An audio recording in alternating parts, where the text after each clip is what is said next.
Biblias, Mateo 18. Mateo 18, versículo del 23.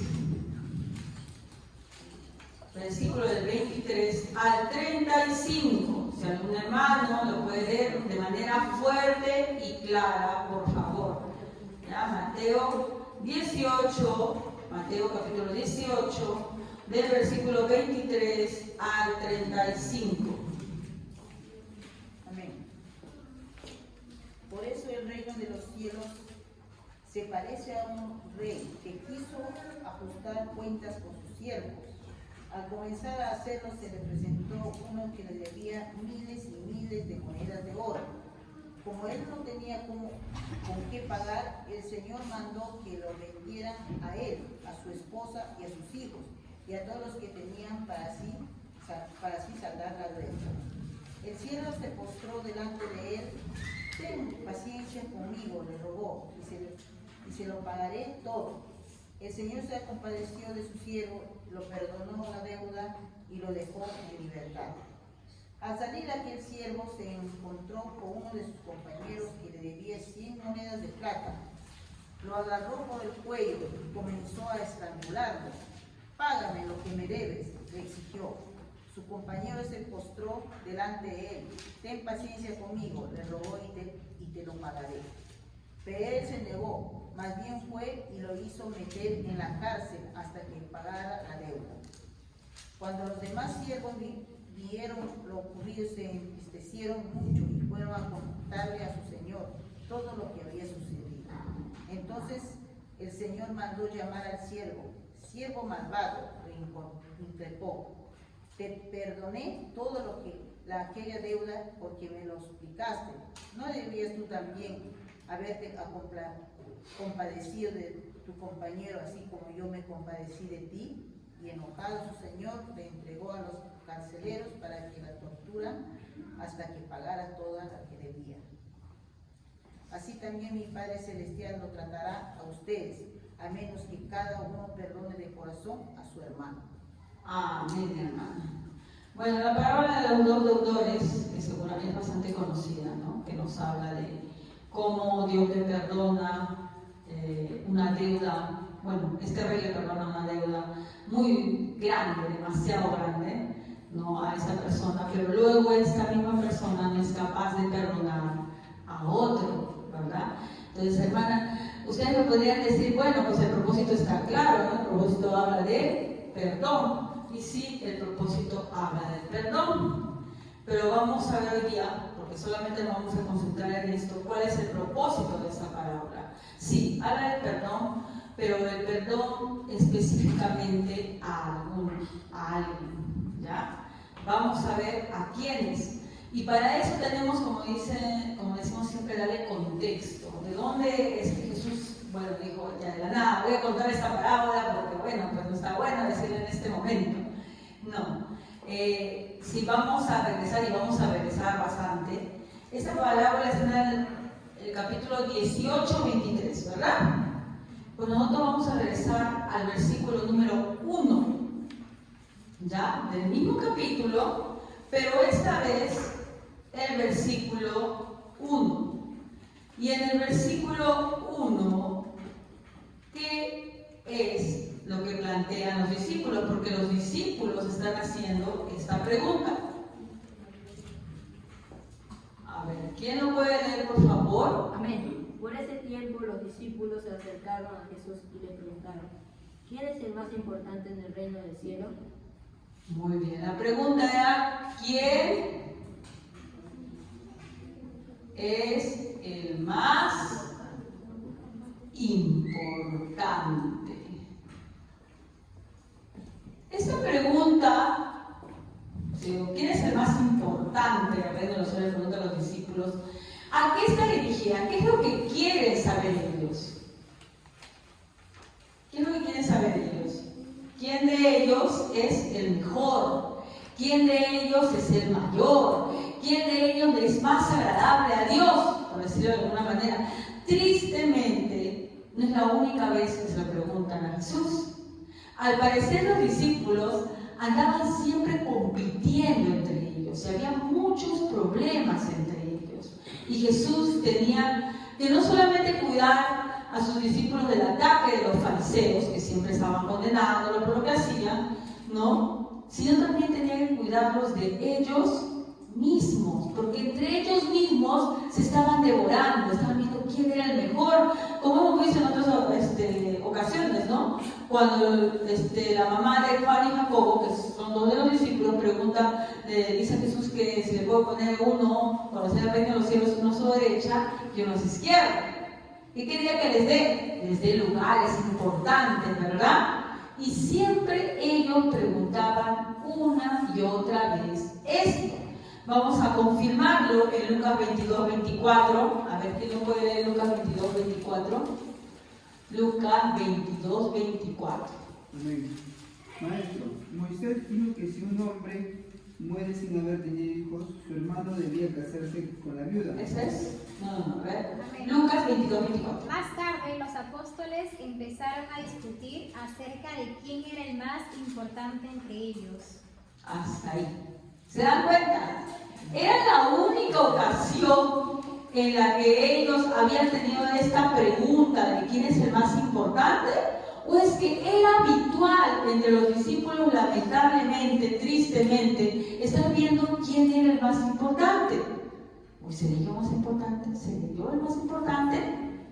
Al parecer era algo habitual, ¿no? Muchas veces se concibe como que las personas que ya estamos en la iglesia, pues no tenemos este tipo de problemas que pueden ser los problemas de relaciones sociales, ¿no? Que tienen que ver con la envidia, que tienen que ver con, qué sé yo, con el hablar mal, con el chisme, con querer ser mejor uno que el otro, con el egoísmo. Pero hay que aclarar algo, ¿no? Dios nos llama y trabaja en nosotros, pero no somos perfectos, ¿verdad? Tenemos que obviamente acudir arrepentidos a Dios cada vez, ¿no? Para pedirle perdón por cómo nos comportamos. Pero para pedirle perdón a Dios por cómo nos comportamos, primero hay que darnos cuenta que nos comportamos mal. Entonces, esta parábola está dirigida, ¿no? Como todo el capítulo 18, a sus seguidores, los creyentes. Y mucho más estos discípulos que están preguntando, ¿y quién, no? De nosotros es el mayor, ¿quién es que está más cerca de ti, Jesús? Era como una competencia férrea entre ellos por ver quién era el mejor. Ahora, si lo ponemos para lo que es actualmente, ¿hacemos eso nosotros, hermanos? ¿Estamos preguntando quién es el mejor? No, hermana, nosotros no preguntamos quién es el mejor. Creo que no hay otro orden. ¿O sí? ¿Preguntamos quién es el mejor? ¿Saben por qué no lo hacemos? Porque si estuviera aquí Jesús lo haríamos. O sea, sabemos que está aquí Jesús, pero si estuviera aquí corpóreamente, lo haríamos. ¿Ya? Entonces, pero, hermana, ¿cómo nos damos cuenta que estamos hablando de quién es el mejor o quién es el más importante? ¿Por qué usted dice que nosotros haríamos eso? Porque nos estamos continuamente comparando con el otro. Entonces, si bien es cierto, no formulamos la pregunta a Jesús porque no está corpóreamente, físicamente aquí presente, no sabemos que nos está acompañando en todo lugar, en todo momento, pero no físicamente, sí lo hacemos, ya sea exteriorizándolo con preguntas, con comentarios, no con críticas, ¿no? O en nuestro interior. Cuando yo digo, mira, ve este hermano, ay, Dios mío, encima llega tarde, ¿no? ¿Por qué no hacen estas cosas bien? Estoy comparándome con el otro y me estoy poniendo en una posición superior. Lo estoy haciendo. En realidad, si bien es cierto, no pregunto textualmente quién de nosotros es el mejor, ya ni siquiera hacemos la pregunta. Consideramos que nosotros somos los mejores y cuando tenemos esa complacencia nos sentimos mejor, siempre y cuando haga alguien peorcito que nosotros. Decimos, bueno, sí, yo estoy mal, yo soy un pecador, pero este hermano ni viene, pero este hermano hizo tal cosa. Porque si no fuera así, hermanos, no hablaríamos mal el uno del otro. Así que esa cizaña está en nuestro corazón y hay que aprender a sacarla. Entonces Jesús, ¿qué quería con esto? Iniciando en el capítulo 18, quería quitar esa visión que tenían los discípulos de estar viendo quién es el mejor, quién va a estar a tu lado, quién va a tener tal cosa, esa competencia permanente que había entre uno y el otro. Entonces continuamos. En el versículo 2, ¿no? Nos dice, y llamando Jesús a un niño, lo puso en medio de ellos y dijo, de cierto os digo, que si no os volvéis y os hacéis como niños, no entraréis en el reino de Dios, ¿no? De los cielos. Así que cualquiera que se humille como este niño, ese es el mayor de los cielos. Ellos estaban compitiendo por ver quién era el mejor. Pero ¿cuál es el error de competir por ver quién era el mejor? Va el ataque, el error, tremendo error de ver, ¿no? De esa pregunta, es que ellos estaban pensando que la salvación era por qué. Por obras. Yo hago más por ti, Jesús. Yo soy tu discípulo más fiel. Igualmente, hermanos, cuando nosotros, que no lo digo que lo hagamos intencionalmente, pero ya sea mentalmente o verbalmente, nos estamos comparando con otros, bueno, pero yo sí llego a la iglesia por una puntual, ¿no? Yo por lo menos hago tal cosa. Dentro de nuestro interior, algo, aunque no nos demos cuenta, dice, bueno, yo estoy mejor, ¿por qué? Porque hago más cosas, por lo tanto yo hago más obras y yo me merezco el reconocimiento. Entonces Jesús les trata, bueno, a sus discípulos les da esta comparación, ¿no? ¿Y quién pone? ¿De qué dice ahí? ¿No? Llamó, dice, a un niño estaría por ahí de curioso, pues escuchando, ¿no? Porque entre los seguidores de Jesús, no sabemos si habría también, había mujeres, sí, la Biblia dice que había mujeres, pero también deberían haber niños, ¿verdad? Porque las mujeres están también con sus hijitos. Y a uno de ellos lo llama y lo pone en el medio. Y le dice, si no son como niños, no entrarán al reino de los cielos. ¿Esto qué significa? En el contexto que estamos hablando dice, bueno, como los niños son inocentes, entonces ustedes van a entrar igual si son inocentes. No. ¿Qué cosa quiere decir? La situación de dependencia del niño. ¿El niño de quién depende? De sus padres, ¿verdad? Un infante de 2, 3, 4, 5 años, así quiera revelarse a sus padres, sabe que depende de ellos, sabe que los padres, ¿no? Son los que le dan de comer, son los que le dan de vestir, ¿verdad? Son los que la atienden cuando están enfermos. Y tarde o temprano, incluso el niño más malcriado se da cuenta de cuál es su ubicación. Y por más que haga su berrinche, en algún momento va a llorar y le dice, papá, ayúdame, ¿verdad?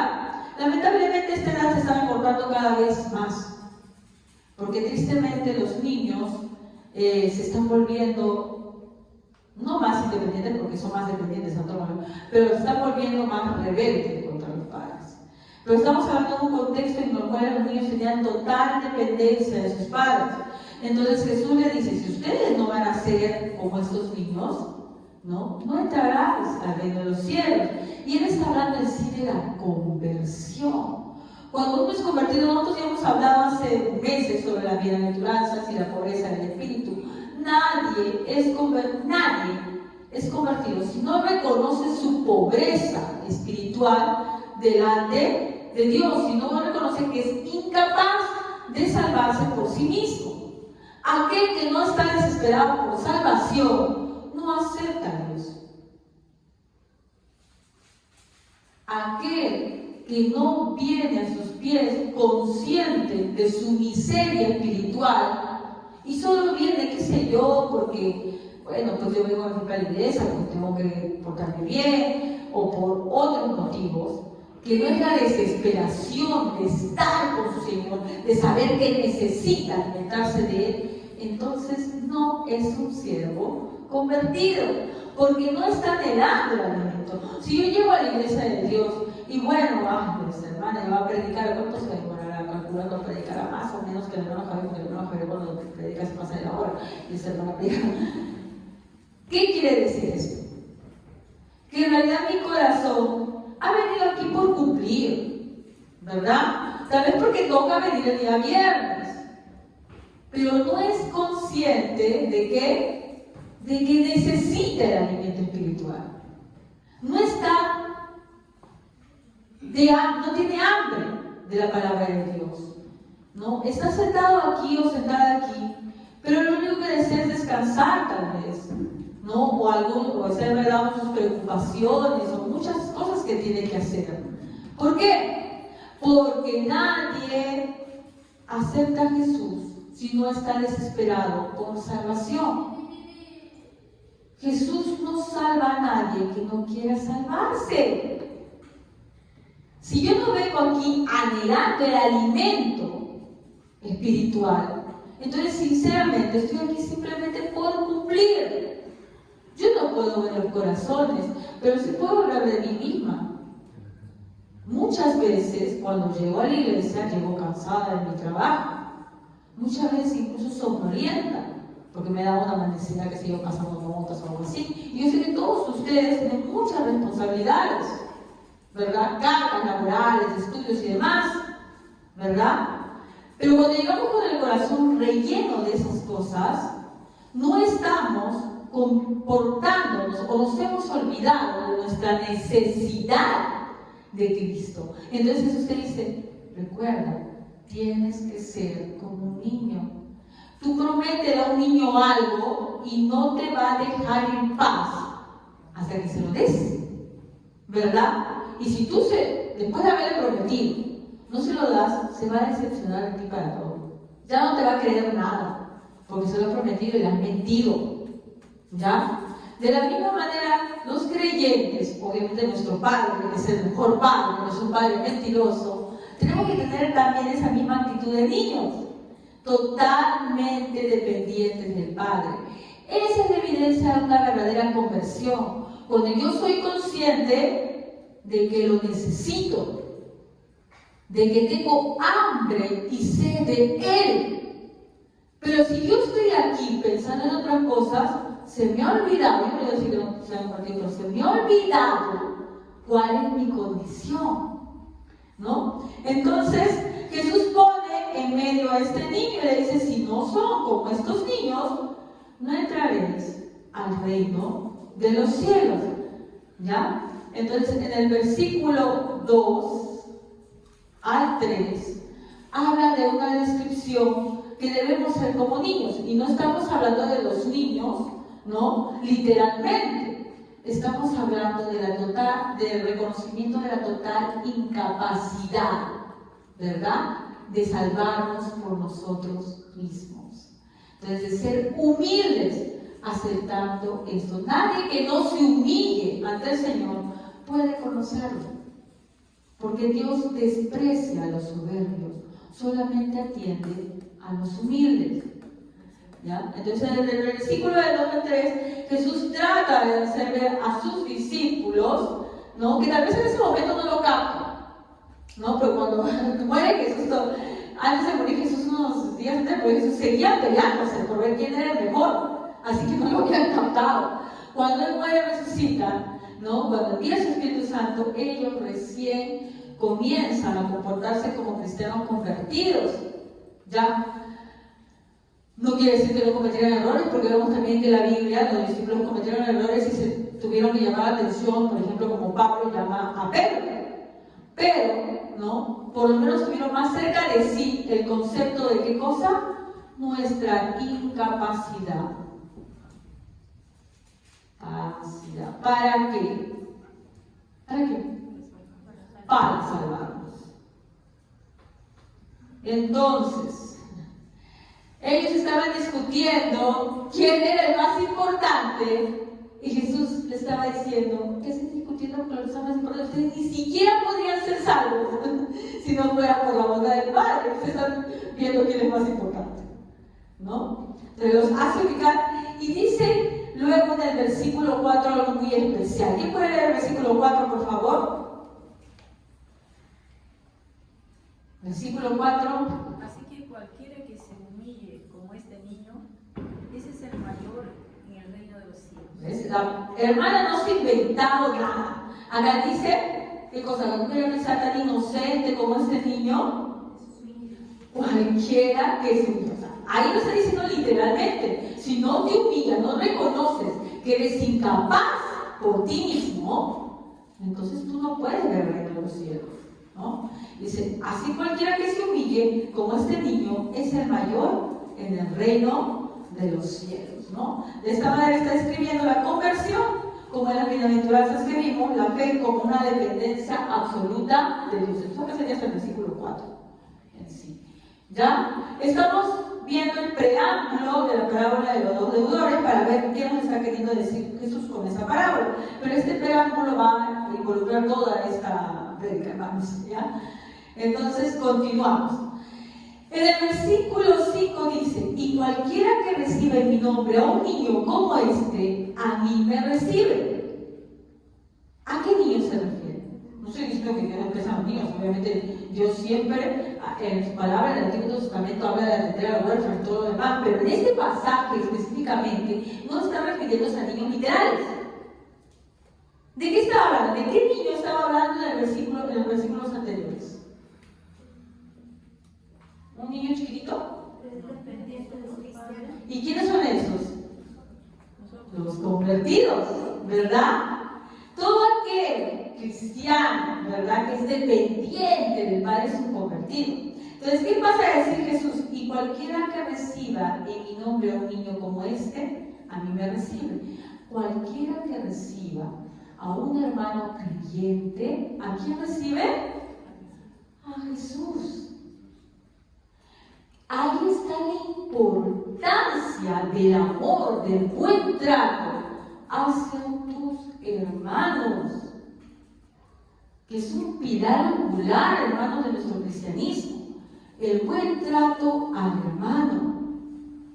¿Ya? Porque, ¿se acuerdan que hay un versículo más que también termina de esa manera, que dice, a mí me recibe? Si hace tal cosa, a mí me recibe. Diciendo como que Él está en ese momento ahí. Cuando tú recibes ese niño, ese creyente, Él está ahí. Hay un versículo más que habla de esta manera. Vamos a buscar en Mateo 25:40. ¿Qué dice Mateo 25:40? A ver.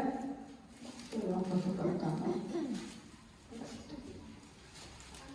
respondiendo el rey dirá, de cierto os digo que en cuanto hicisteis a uno de estos mis hermanos más pequeños, a mí lo hicisteis.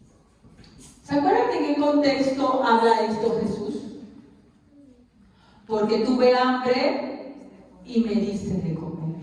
Porque tuve sed, ¿no? Porque estuve encarcelado, porque estuve tal cosa, y tú me atendiste por cuanto como le hiciste a ellos, me hiciste a mí. ¿De quiénes está hablando? ¿De cualquiera?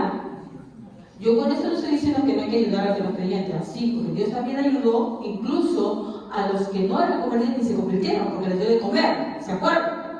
Pero en ese contexto específico, Dios está hablando de creyentes. ¿Ya? Cuando dice, y tú, cualquiera que hace esto por ellos, me lo está haciendo a mí, está hablando que tú, cuando atiendes a un creyente, lo visitas, visitas en la cárcel, dice, ¿no? Cuando lo das de comer, cuando lo das albergue, ¿qué cosa es? Me estás haciendo a mí. Por eso es que el amor, hermano, la hermandad entre creyentes es muy importante. Y es algo que de lo cual hay que reconocer con tristeza nuestra iglesia adolece.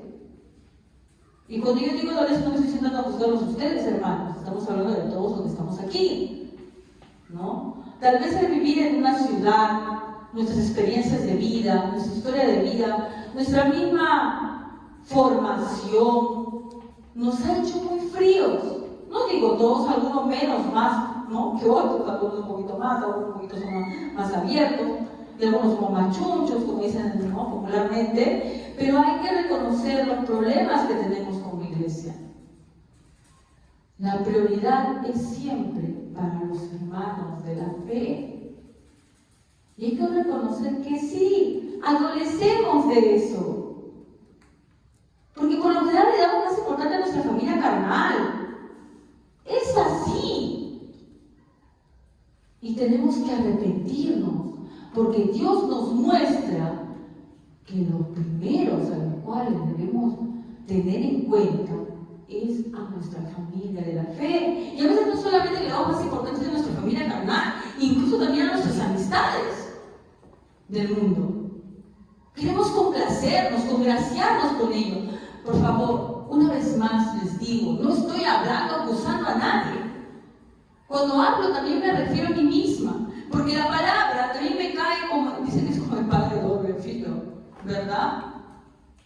No es que solamente te corte a ti, es que también me corta a mí. ¿Cuántas veces hemos priorizado tal vez un evento familiar, tal vez una salida con amistades, antes de estar con hermandad? Ah, pero hermano, sí, ya sabe, pero sí. Pero ¿cuántas veces, hermanos? Y con el hermano hemos tenido experiencia hace mucho tiempo. En la iglesia están 1, 2, 3.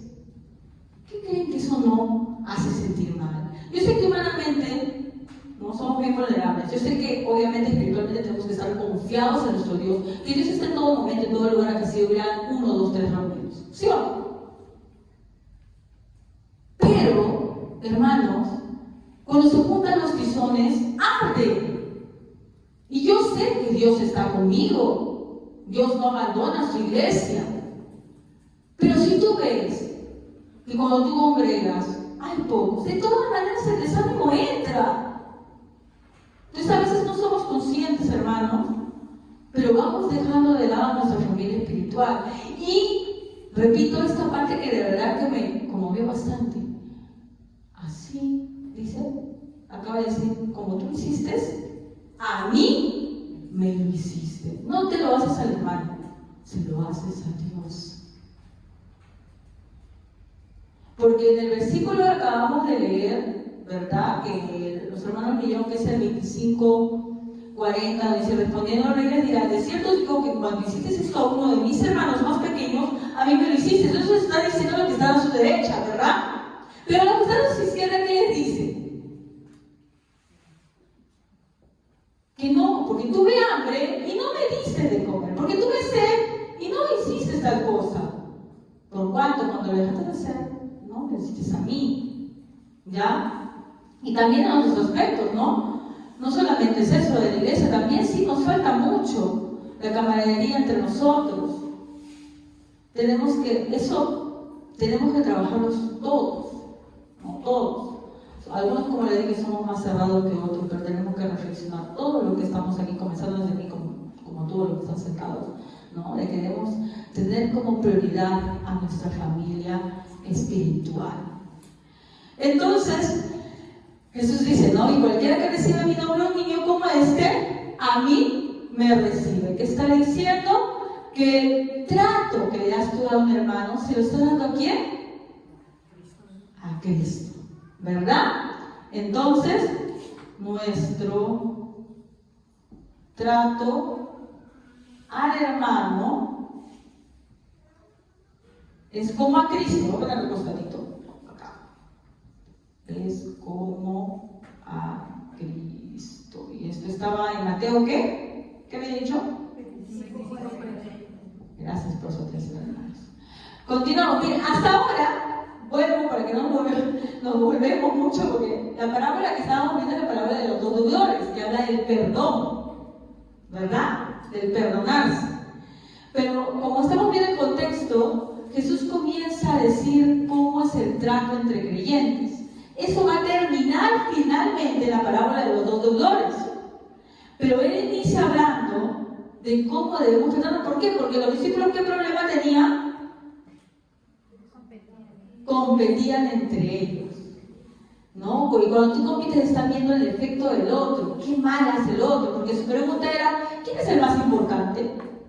¿No? Estaban compitiendo, había celos entre ellos, problemas entre ellos. Entonces él comienza a hablarles, porque si todo el mundo está en su contra, si el mundo está en contra de los creyentes, es aún peor que ellos estén uno contra otros. Sino más bien tienen que estar unidos. Y continúa. El 6. y cualquiera que haga tropezar a alguno de estos pequeños que creen en mí, mejor le fuera que se colgase en el cuello una piedra de molino de asno y que se hundiese en lo profundo del mar. Ay del mundo por los tropiezos, porque es necesario que vengan tropiezos, pero ay de aquel hombre por quien viene el tropiezo. Eso está en el versículo 6 al 7. Y en el inicio comienza diciendo, y cualquiera que haga tropezar a estos pequeños. Y establecimos que los pequeños, ¿quiénes son? Los creyentes, ¿verdad? No estamos hablando de amigos, también puede ser que crean en Dios, ¿verdad? No quiere decir para nada con eso que Dios no tome en cuenta a los niños literalmente. Claro que sí, hay otros pasajes que hablan mucho, ¿no?, de atender a los niños, de tenerlos en cuenta, y que Dios menosprecia a aquel que no atiende a alguna familia y muchas cosas más. Pero en esta parte, literalmente se refiere a los creyentes. Entonces comienza a decir que cualquiera que haga tropezar a alguno de estos pequeños que creen en mí, cualquiera que haga tropezar a un creyente. ¿Y cómo haría tropezar a un creyente? Mejor le fuera que se colgase del cuello una piedra de molino y hasta que se hundiese en lo profundo del mar. Una vez Pablo dijo en Corintios, si no me equivoco, no recuerdo bien el pasaje, creo que es 8:3, algo así, no lo apunté. Si nunca tengo que comer carne por causa de mi hermano, pues nunca lo comeré. Cuando había esta ocasión, ¿no?, de porque si comes o no comes. Pero él decía que por amor al hermano, ¿no?, uno tiene que ser considerado, ¿verdad? Y eso es simplemente un aspecto, no queda de lo que si quién come esto, quién come lo otro. Pero hay otros aspectos en que no podemos ser ocasión de caer. Porque hay hermanos que tal vez recién están entrando, ¿no?, recién se están formando, como una vez dio el ejemplo del hermano. Imagínate un hermano que se ha separado recientemente del alcoholismo, él está luchando porque quiere agradar a su Señor, y nosotros sabemos que un brindis con un vino no le hace daño a nadie, ¿sí o no? Por ejemplo, si hubiera aquí un cumpleaños y sirves una copita de vino y todos brindamos, ¿es pecado? No lo es. Gracias. 1 Corintios 8, lo apuntamos por si acaso, ¿ya? Por acá. Acá abajo te lo voy a poner. Corintios 8, 9. No es. Pero el hermano que recientemente ha salido de ello, no vamos a ser tan, ¿cómo se puede decir la palabra?, negligentes, ¿no?, de ponerle delante de él una bebida alcohólica. Pero hermana, es simplemente un brindis. Sí, para ti nada, porque tú no tienes ningún problema con eso. Pero este hermano, no. Entonces yo debo tener, por amor a mi hermano, ¿qué cosa? Cortar mi libertad. Porque en Corintios habla mucho de que somos libres, pero que tu libertad no sea ocasión de caer para tu hermano, ¿no? Y en Corintios había un gran problema, ¿no? Porque algunos, y muchas iglesias, porque en los Romanos también se escribe esto, en Romanos, que habla de que algunos hacían tal cosa, otros hacían tal cosa, comían carne, y los otros no querían comer, ¿no? El que no lo hace para el Señor, el que lo hace para el Señor. Pero no podemos, ni los que conocen ni tienen la total libertad, no pueden menospreciar a los otros, ni tampoco a los otros que no lo hacen condenar a los otros, sino más bien todos en amor, en armonía, ¿verdad? Siempre considerando al hermano que tenemos, que tu libertad no sea ocasión de caer. Pero eso es solamente un ejemplo. Pero sí hay también algo mucho más fuerte, ¿no? Que creyentes hacen caer a otros creyentes. Por ejemplo, cuando viene un hermanito o hermanita nueva, antes de hablarle de la palabra de Dios, le está buscando ya como enamorado o enamorada. ¿Quién sabe la persona, este hermanito o hermanita ha venido del mundo, de una relación fallida? Eso le ha conmovido su corazón y eso ha sido el instrumento que ha trabajado Dios para, porque a veces, incluso las cosas malas que nos suceden, todo es puesto por Dios para que esos escogidos vengan a Él. Entonces Dios puso tal vez ese sufrimiento, ¿no?, que le pasó a esa persona, hermano o hermana, para llegar a los pies de Dios. Pero lejos de ayudar a este hermano, hermana, para que se acerque más a Dios y pueda primero, ¿no?, estar más consagrado a Dios, estamos ya tirándole ojo. Eso también es hacer caer. Es caer, es ser piedra de tropiezo, ¿no? Y quién sabe, mi hermano viene tal vez, ¿no?, del mundo con algún, qué sé yo, pecado que es muy fan del trabajo, que está siempre, ¿no?, ahí, qué sé yo, metido, afanoso, pero algo le alumbró Dios y lo trajo a los pies de Cristo, y tú apenas lo ves pensando qué negocio hacer con Él. Y entonces proponiendo negocios, alejando de Dios, hasta lo que parece más inocente, que con buen propósito, tiene que ser muy bien examinado por nosotros, porque puede ser una ocasión de caer para el hermano. ¿Y qué dice la palabra de Dios? Cualquiera que haga tropezar a alguno de estos pequeños que cree en mí, mejor le fuera que se le colgase al cuello una piedra de molino y que se hundiese en lo profundo del mar. Miren, no es cualquier cosa lo que está diciendo. ¡Ay del mundo por los opinios! Porque sabemos que el mundo está dispuesto a hacer tropezar a los creyentes. Hay todo tipo de pecados, hay toda carnalidad, pero ay de aquel hombre por quien viene el tropiezo. Sabemos que el mundo lo hace, pero un creyente siendo partícipe de ese tropiezo, eso no está bien. ¿Y por qué está hablando esto a sus discípulos? ¿Por qué le está diciendo eso a sus discípulos?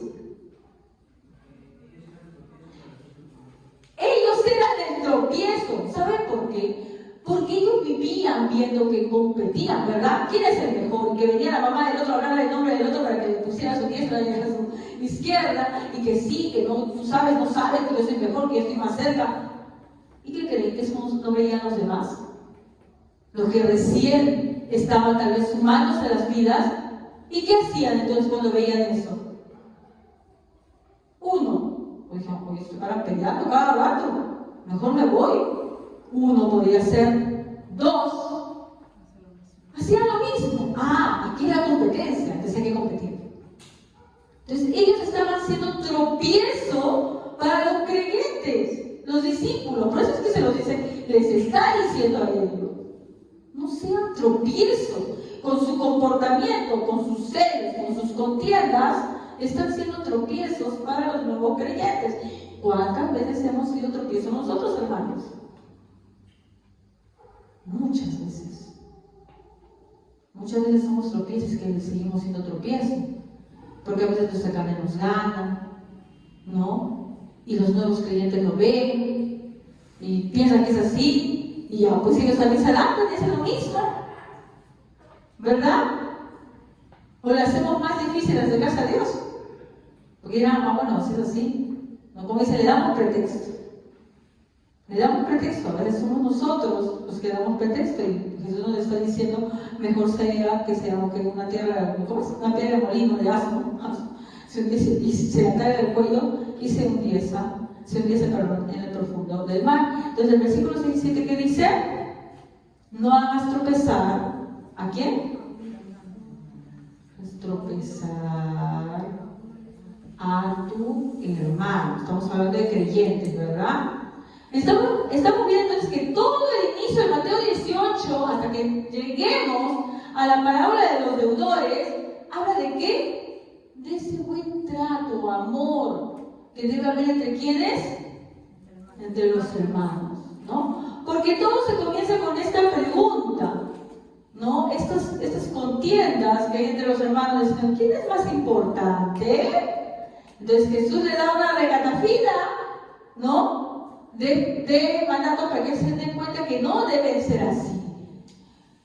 Uno, primero partimos. No te preocupes quién es más importante, porque tú ni siquiera puedes ser salvo si no es por mí.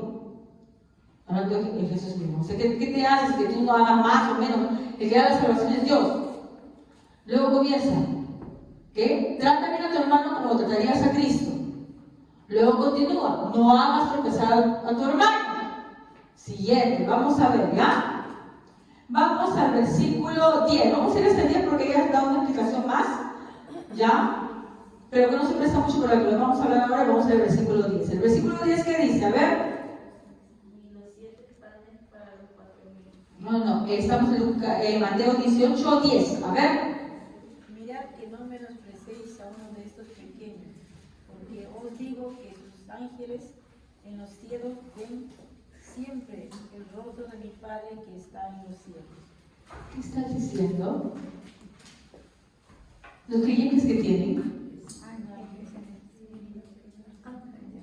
Literalmente dice que ángeles. No sé si cada uno tiene un ángel tampoco, porque yo una vez he escuchado una prédica que, Dios mío, caí ya en lo irreverente, que una pastora decía: ustedes que dejan los hijos a sus ángeles, yo mi ángel lo tengo trabajando día y noche, le levanto esto y no sé qué cosa.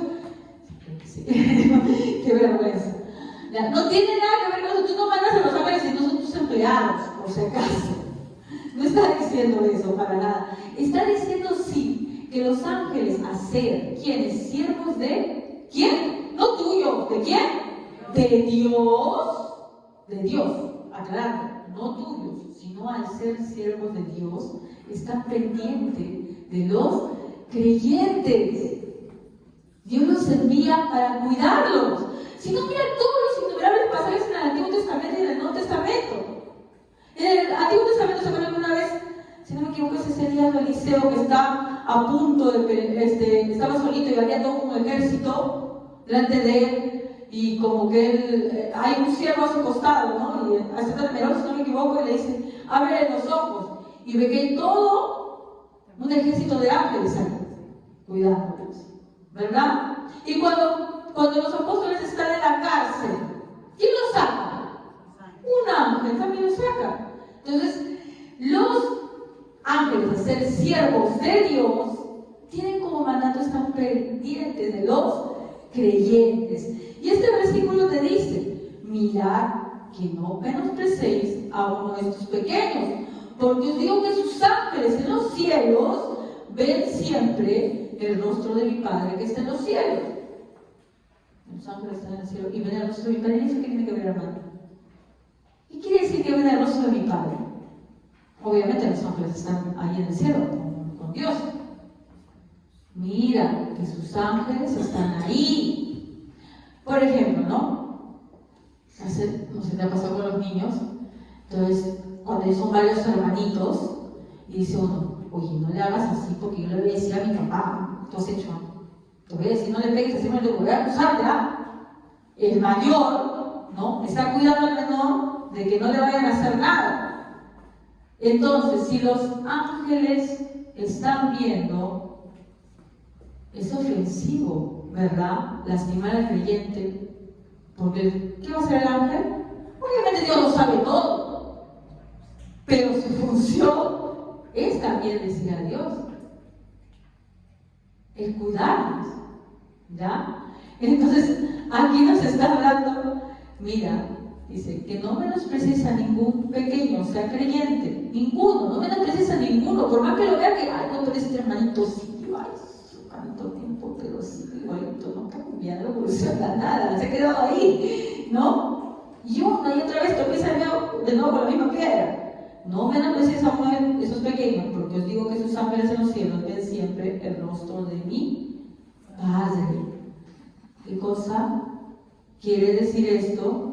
Que nosotros, hermanos, estamos siendo vistos cuando menospreciamos a nuestro hermano. Y quiere decir que a nuestro Padre ni a sus ángeles les agrada que tratemos mal a nuestros hermanos o que creamos que son inferiores a nosotros, ¿no? Entonces, vamos a poner aquí, ¿no? El versículo 10 nada más es, no, sí. No, porque el otro es otra cosa. El 10 nos dice que no menospreciemos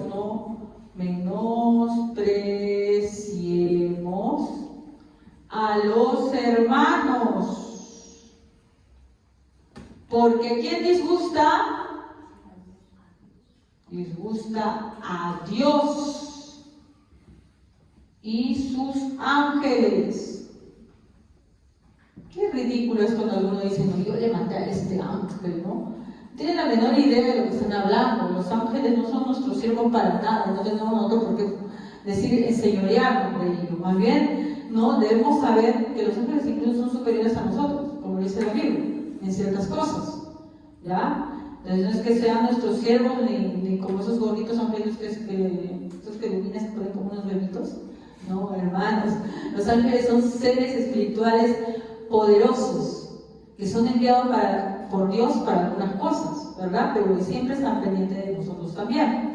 Continuamos, versículo 11. Porque el Hijo del Hombre ha venido a salvar lo que se había perdido. ¿Por qué no debemos menospreciar a los hermanos? ¿Cuál fue el propósito de Cristo al venir acá al mundo y morir? Salvar a cada uno de esos creyentes. Su propósito fue salvarlos y tú no puedes echarlo a perder. Él murió en una cruz para que esa persona, aunque te parezca que es un hermano de la verdad, ¿no? Que no avanza, como que es bien, cuanto más, también murió Cristo por él. Por lo tanto, así como Jesús fue capaz de sacrificarse por ese hermano, tú también, ¿verdad? Entonces dice, porque el Hijo del Hombre ha venido para salvar lo que se había perdido. Recordemos, estamos hablando de aquellos creyentes que han sido salvos. ¿Por qué? Porque han reconocido en humildad su incapacidad de ser salvos por sí mismos. Entonces el versículo 10 nos dice, el propósito de Cristo y su sacrificio es salvar, no perder. ¿No? Pero a veces parece que el propósito de la iglesia fuera perder a la gente, no salvarla, ¿ya? Si somos sus seguidores, no podemos hacer tropezar a un hermano, ¿verdad? Entonces, como creyentes, no podemos hacer tropezar a un hermano. Así ya lo veo puesto, ¿no? Sería... No podemos, ¿cómo se puede decir renegar? No, menospreciar el sacrificio de Cristo por un hermano. Menospreciar el sacrificio de Cristo por un hermano. Porque él dice que justo los vino a buscar. Entonces, si él los vino a buscar, tú que los quieres hacer, a veces con nuestro comportamiento, más bien nos estamos alejando de Dios. Versículo 12.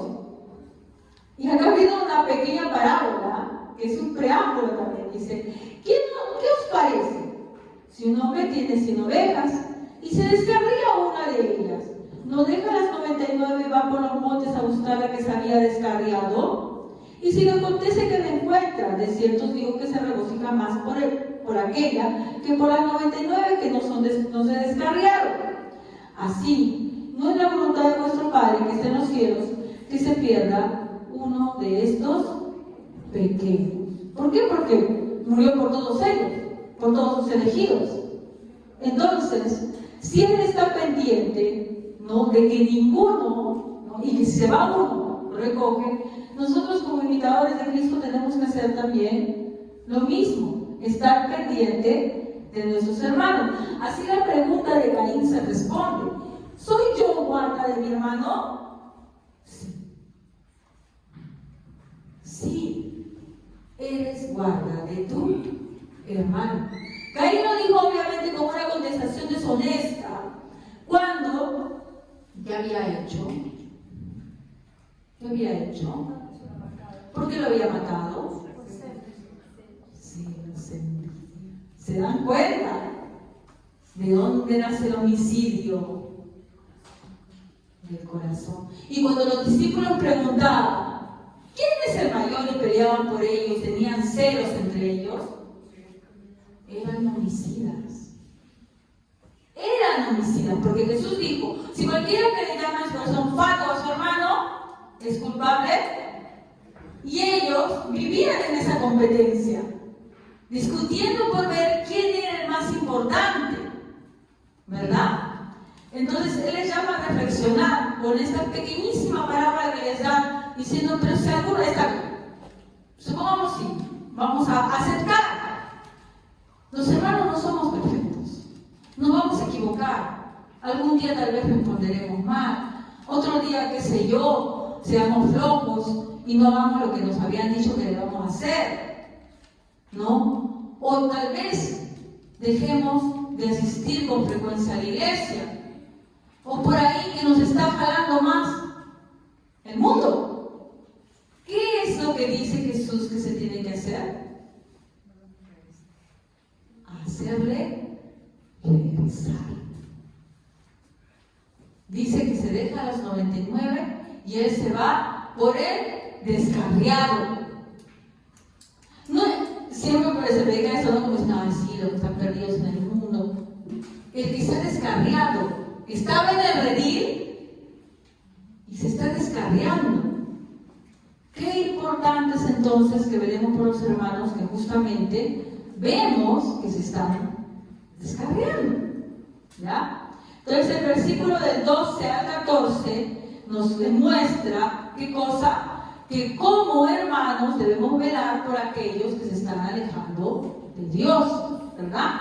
Este es el versículo 12 al 14. ¿No? Como hermanos debemos estar pendientes, ¿verdad?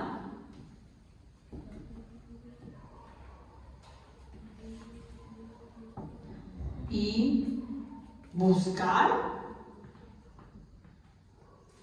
a los que se alejan de Dios.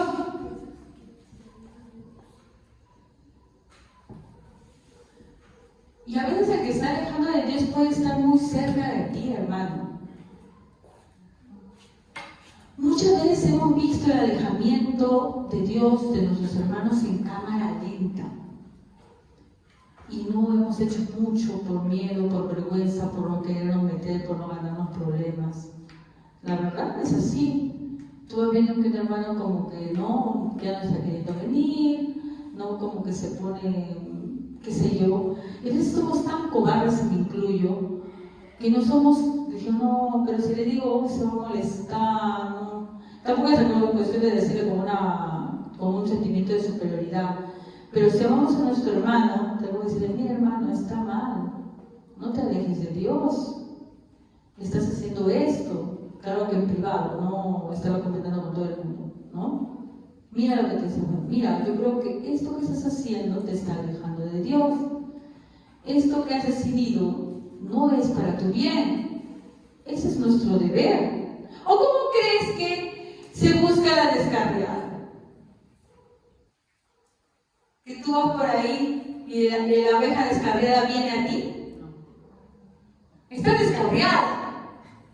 No va a querer. ¿Has querido atrapar alguna vez un animal? Mi perrito a veces se escapa de la casa.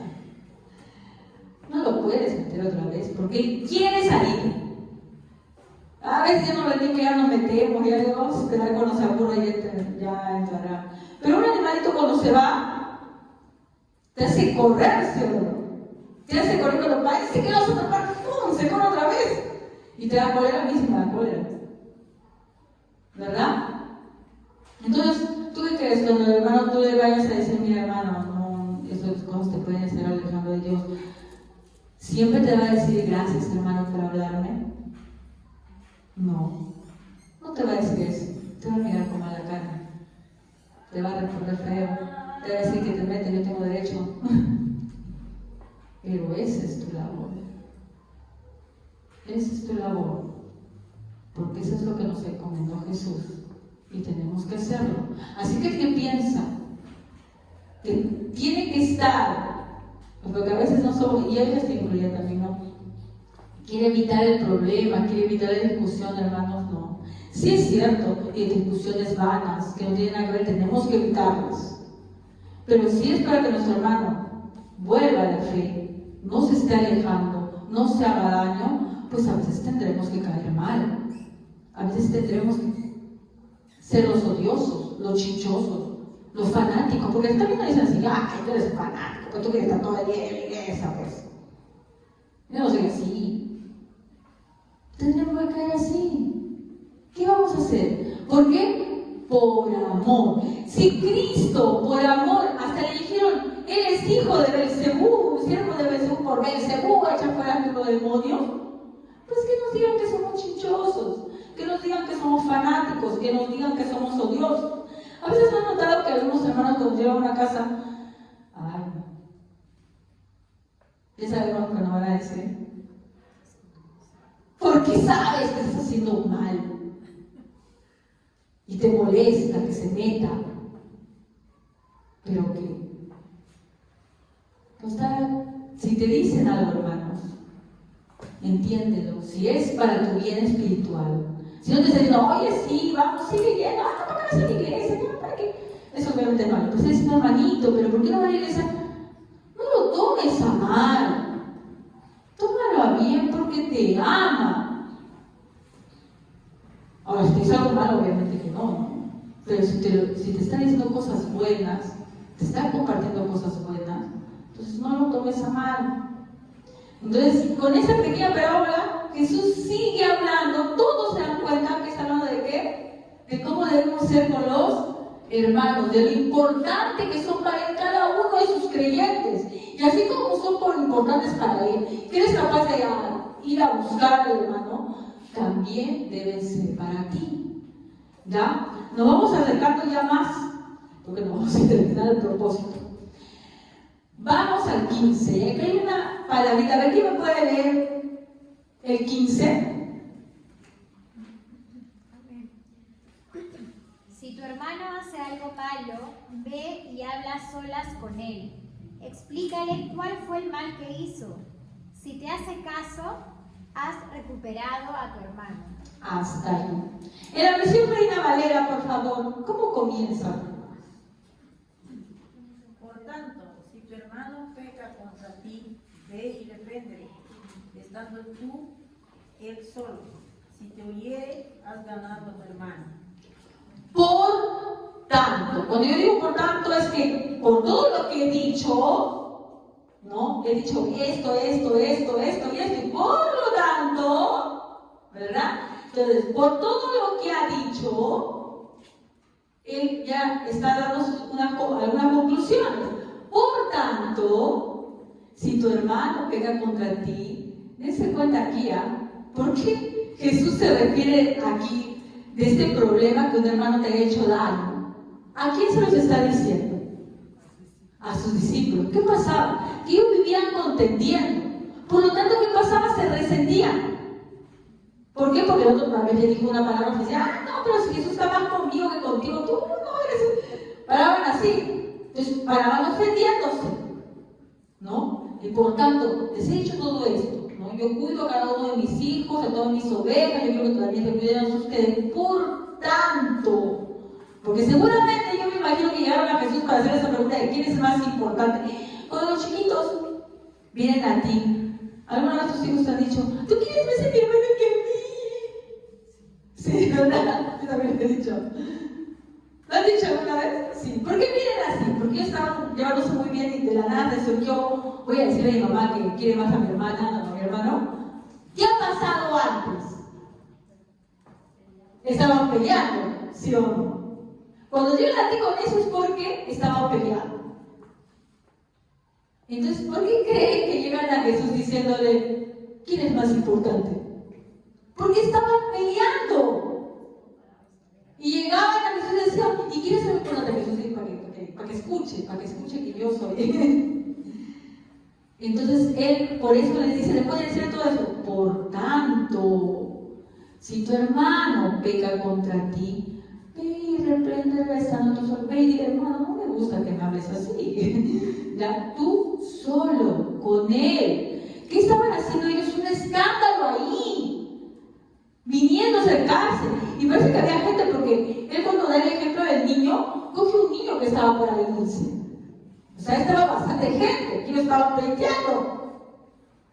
¿Ya? Entonces, dice, tu hermano contra ti, ve y reprende estando tú y eso que vienen acá en este escándalo que me están haciendo. Tú dile a él a solas. Luego dice, mas si no te oyere, toma aún contigo a uno o dos, para que en boca de 2 o 3 testigos conste toda palabra.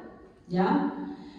Si no lo oyera a ellos, dilo a la iglesia. Y si no oyera a la iglesia, tenle por gentil y publicano. ¿Ya? ¿Por qué dice esto?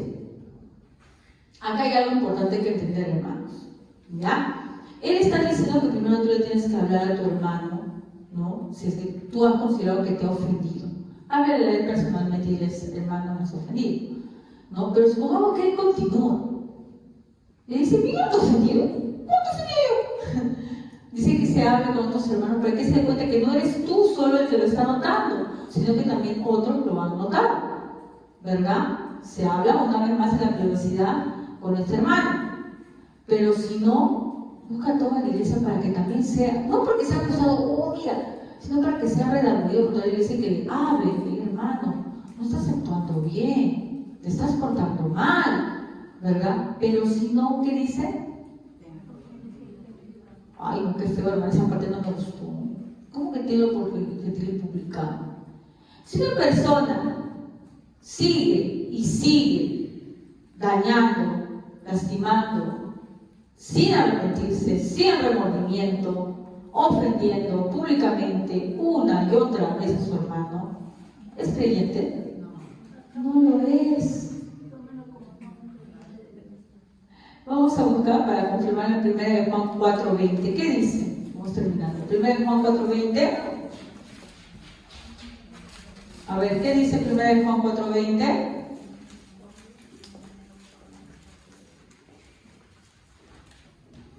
Amén.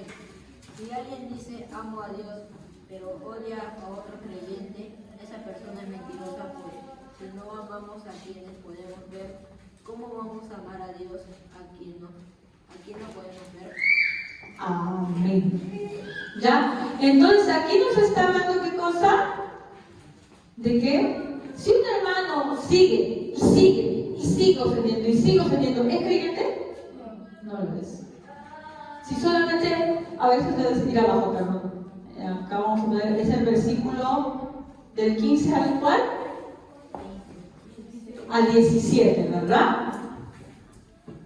Si un hermano ofende a otro y no se arrepiente, por si acaso, y no se arrepiente, porque ahí vamos a ver ahí la cuestión, y no se arrepiente, no es creyente. Y esto lo vimos en 1 Juan 4:20, así era. Y acá llega la conclusión, que es la que va a dar pie a la parábola de los dos deudores. Vamos al versículo 21. Dice, a ver que no lee 25, 21, 22. Vamos para poder terminar, hermanos.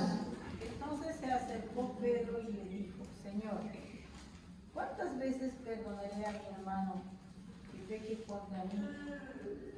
Hasta 7. Jesús le dijo, no te digo hasta 7, sino aún hasta 70 veces 7. Ese es un ejemplo de cómo Pedro va por lana y sale trasquilado.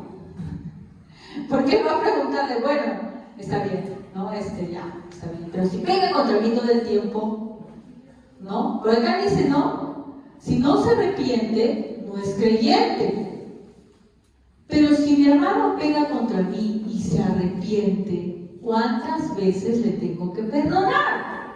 Porque ¿qué me pasa? Seguramente han estado discutiendo y Jesús está diciendo, bueno, si ustedes están ofendiendo es que no son creyentes.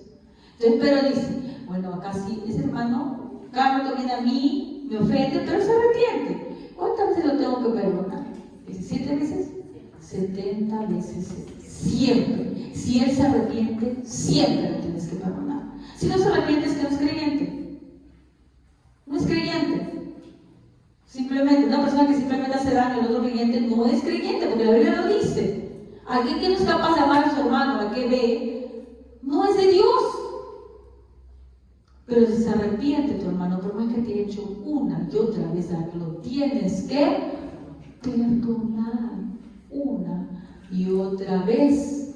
Y hay un versículo que también nos habla de esto del perdón de siempre y que me gusta cómo termina, y con esto vamos a terminar. Lucas 17, 4, 5.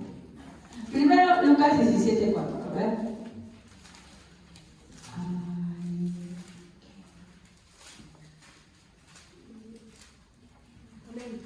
Aún si peca contra ti 7 veces en un día y 7 veces regresa a decirte, me arrepiento, perdónalo. ¿Qué me está diciendo aquí? En el 17:4 dice, ¿no? Aún si volvieras 7 veces en el día contra ti y 7 veces vuelve a ti diciendo, perdóname, perdónalo. Lo tienes que perdonar. Y a mí me gusta mucho lo que dice en el versículo 5, porque creo que es algo que todos nosotros diríamos. ¿Qué dice el versículo 5? Los apóstoles dijeron al Señor, aumentanos la fe. ¿Por qué? Porque es difícil, hermanos. Porque va contra todo lo que tu carne te dice. ¿Qué tal raza?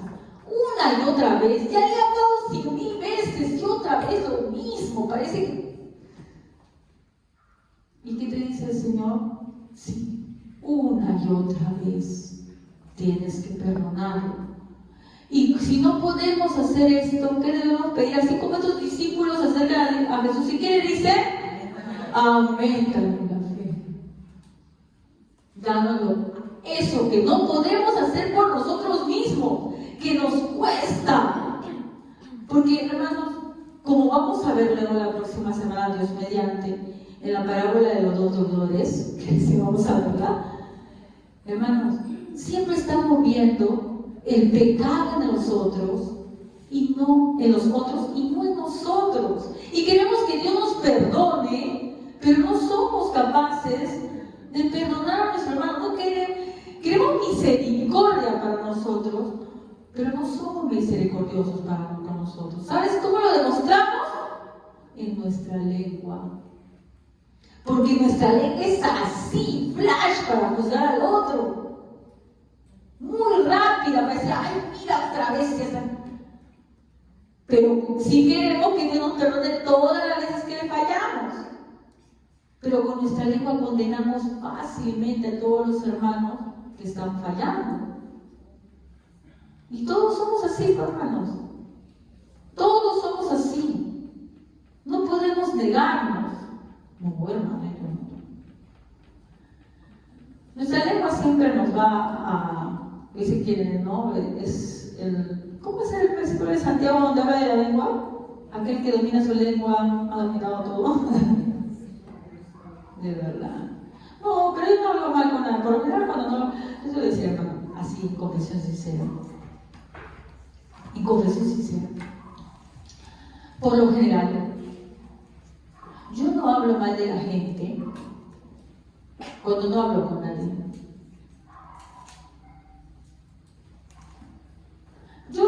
Ustedes saben que yo soy una persona de muy poco relación. O sea, no está bien y trato de mejorar en eso, ¿ya? Pero antes yo decía, oye, yo no sé por qué son tan chismosos, mira cómo hablan, mucha barbaridad. Pero ¿saben por qué no lo hacía? Porque por lo menos no hablo con mucha gente. Entonces, obviamente, no tengo ocasión de hablar mucho. Pero si te unes con otro, si es que no tienes un don de contención y dominio propio, siempre sale, hermanos. ¿Y sabes cuál es el problema? Que eso sale porque nos alejamos de Dios. Nos alejamos de Dios y nos olvidamos que somos cristianos y todo lo que nos ha ordenado con el trato a nuestro ser, hermanos, nos olvidamos de eso. A veces cuando nos juntamos, como dice la palabra de Dios, no nos halaga porque no se juntan para hacer el bien, sino para el mal. ¿Y por qué pasa eso? Porque hermano, estamos perdiendo. No, hermano, ¿sabe qué pasa? Nos falta esto.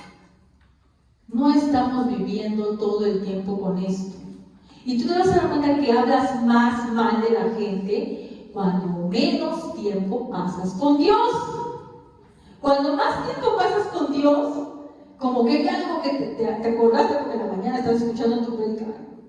Me voy yendo, trato de cambiar de tema. Pero cuando estás lejos de Dios, fluye, hermanos, fluye. Fluye, pues. O sea, pidámosle a Dios en oración. Como los discípulos, cuando se dieron cuenta que eran incapaces de hacer esto, aumentanos la fe, Señor. Danos eso que nos falta. Aumentanos la fe, Señor. Y búsquenlo de día y noche, porque separados de Él, nada bueno podemos hacer. Solamente maldades. Vamos a ponernos de pie, hermanos, y vamos a orar.